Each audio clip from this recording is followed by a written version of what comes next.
Arsenal's Invincibles suffered most damaging loss to Chelsea as Nike Ball blamed. Their Premier League record will go down in English sporting folklore. Played 38. Won 26. Drawn 12. Lost 0. Arsene Wenger's 2003 fourths Arsenal team have already penned their place in footballing history, but their nickname remains a bone of contention with some of their detractors. After all, while the Invincibles couldn't be stopped in the league, they failed to win any of the three major cup competitions. Already dumped out of the League Cup at the semi-final stage by Middlesbrough, they suffered the same fate in the FA Cup last four, losing out to Manchester United on April 3. But just 3 days later, they had a chance to put that disappointment behind them by clinching their Champions League quarter-final tie versus Chelsea. The Gunners were well placed going into the game at Highbury, having earned a score draw at Stamford Bridge a fortnight before.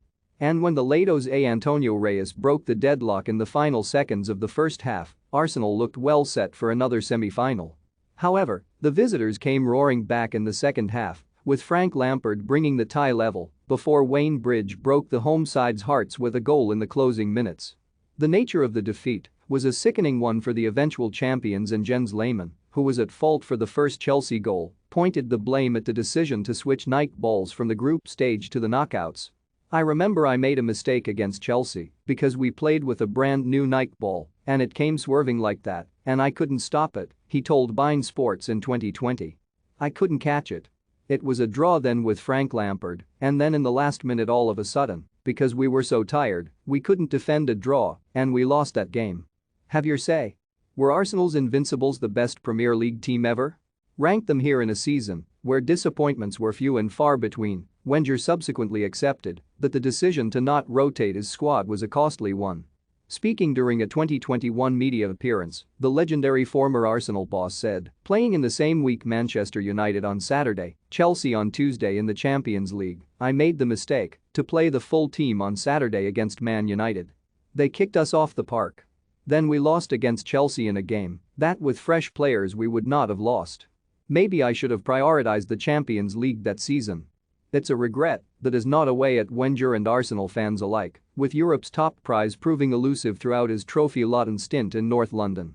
But for Chelsea, it was a defining moment, perhaps the first, of Roman Abramovich's tenure at Stamford Bridge. The landscape of football in the capital is now vastly different due to the Russian bankrolling the Blues for almost 20 years, but back in 2004 the scene was very different. Going into that clash, Chelsea hadn't tasted victory over their cross-city rivals in 5 years and had already been dumped out of the FA Cup by the Gunners. Ex-Chelsea winger Joe Cole perhaps explained it best on the All to Play for podcast. "I think that was a turning point in Chelsea's history because that Arsenal team would be Invincibles and they were unbelievable, but on that day we were a young, energetic, vibrant team. That night when we beat them, I felt for the first time you can puff your chest out with that team and compete with them, so I felt that game was about closing the gap and that was the game where we just got ahead of him in that sense." Arsenal did manage to dust themselves down and win the Premier League title, while Chelsea were dumped out of the Champions League by Monaco in the next round. But April 6, 2004 laid the foundations for a changing of the guard, a passing of the baton. And all thanks to a swerving Nike ball and an unlikely hero in Wayne Bridge.